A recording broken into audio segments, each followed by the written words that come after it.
13 itu kita kenal dengan RPP. Nah, di kurikulum Merdeka kita kenal dengan modul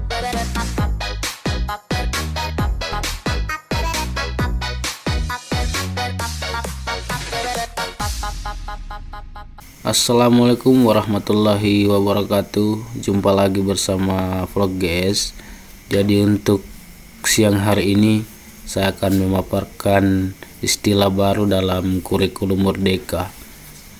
Jadi sebelum kita paparkan, kita perlu ketahui bahwasannya konsep Merdeka Belajar itu mengedepankan kebebasan setiap peserta didik untuk bagaimana mengatur sendiri pilihan belajar mereka. Jadi Bapak Ibu, bahwa mengingat kemampuan setiap peserta didik ini sangat berbeda-beda. Nah, dalam hal ini Bapak dan Ibu guru berperan sebagai penggerak agar para peserta didik bisa terus semangat dan termotivasi untuk bagaimana mengembangkan kemampuan dan keahliannya tanpa ada paksaan dari siapapun. Itu yang perlu Bapak Ibu ketahui. Nah, itulah kemudian mengapa pada kurikulum Merdeka ini pemerintah membentuk sistem fase pada setiap capaian pembelajaran untuk bagaimana memetakan tingkat kemampuan setiap peserta didik. Dan saya akan bahas yang pertama, sebelum kurikulum Merdeka ada namanya K13 atau kurikulum 13. Nah, sekarang berubah sudah kurikulum Merdeka. Di dalam kurikulum 13 kita kenal yang namanya kompetensi inti atau KI dan kompetensi dasar atau KD. Nah, di dalam kurikulum Merdeka yang kita sebut sekarang adalah capaian pembelajaran atau disingkat CP. Jadi sebelumnya itu dinamakan KI dan KD. Dalam kurikulum Merdeka sudah diubah menjadi capaian pembelajaran, namun ini hampir sama. Kemudian berikut di dalam kurikulum Merdeka ini dibagi beberapa fase. Nah, di fase ini, di fase pondasi itu dinamakan PAUD di fase pondasi. Kemudian fase A, di fase A ini kelas 1 dan kelas 2 di sekolah dasar. Kemudian fase B, kelas 3 dan kelas 4. Fase C, kelas 5 dan kelas 6. Fase D, kelas 7 sampai kelas 9 SMP. Fase E, kelas 10 SMA, dan fase F, kelas 11 sampai kelas 12 SMA. Jadi sebelumnya ini kita tidak menggunakan fase, hanya tingkatan kelas 1 sampai kelas 6 dan seterusnya. Jadi sekarang itu sudah memiliki fase masing-masing. Berikut saya berikan contoh capaian pembelajaran ini bahasa Indonesia ini di fase D. Di CP itu memiliki elemen, misalnya di bahasa Indonesia CP bahasa Indonesia misalkan elemen menyimak. Ini elemen menyimak ini CP-nya adalah atau capaian yang ingin dicapai peserta didik itu adalah peserta didik mampu menganalisis dan memaknai informasi berupa gagasan, pikiran, dan seterusnya. Jadi ini yang dimaksud dengan CP-nya, CP dari elemen menyimak.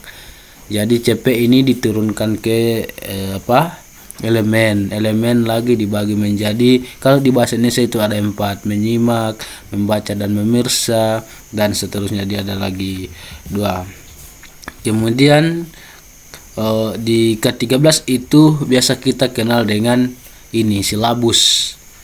Di kurikulum Merdeka sekarang diubah menjadi alur tujuan pembelajaran atau biasa disebut dengan ATP. Nah, ini lagi RPP. Jadi di K13 itu kita kenal dengan RPP.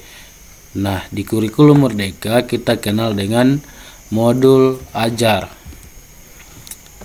Di dalam modul ajar itu memiliki beberapa komponen. Yang pertama ada namanya komponen informasi umum. Di informasi umum itu terdapat identitas penulis modul, kompetensi awal, profil pelajar Pancasila, sarana dan prasarana, target peserta didik, dan model pembelajaran yang digunakan. Jadi di komponen informasi umum ini yang terdapat di situ. Kemudian di kegiatan inti atau komponen inti. Di komponen inti itu terdapat tujuan pembelajaran, asesmen, pemahaman bermakna, pertanyaan pemantik, kegiatan pembelajaran, dan referensi peserta didik dan pendidik. Jadi peserta didik dan pendidik itu ada di sini referensi. Kemudian komponen lampiran, yang kita lampirkan adalah LKPD atau lembar kerja peserta didik, pengayaan dan remedial, bahan bacaan peserta didik dan pendidik, kemudian glosarium dan daftar pustaka. Ini yang termuat atau terdapat di dalam modul ajar ketika kita sudah mau membuat modul ajar. Berikut di ke-13 itu ada namanya penguatan pendidikan karakter. Di kurikulum Merdeka istilah baru adalah profil pelajar Pancasila. Jadi pasti Bapak Ibu di ke-13 itu pernah ini penguatan pendidikan karakter itu Bapak Ibu. Kemudian di profil pelajar Pancasila itu ada 6 macam.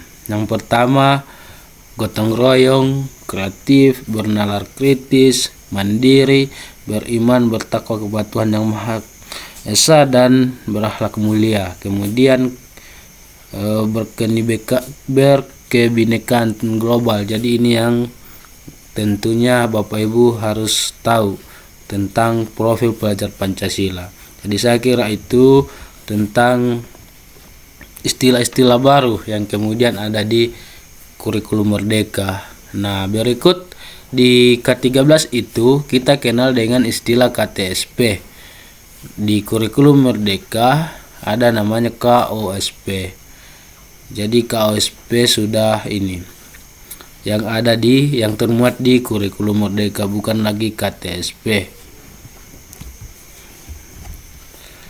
Kemudian dalam proses pembelajaran di kurikulum Merdeka ada namanya teaching at right level atau disebut dengan mengajar sesuai dengan tingkatan kemampuan awal siswa atau awal peserta didik. Jadi Bapak Ibu, dalam teaching at right level ini adalah bagaimana Bapak Ibu mengajar sesuai dengan tingkatan kemampuan awal siswa.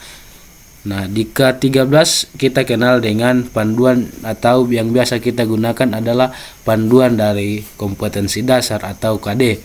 Jadi kita tidak menggunakan lagi KD, tapi yang kita gunakan adalah mengajar sesuai dengan bagaimana kemampuan awal siswa.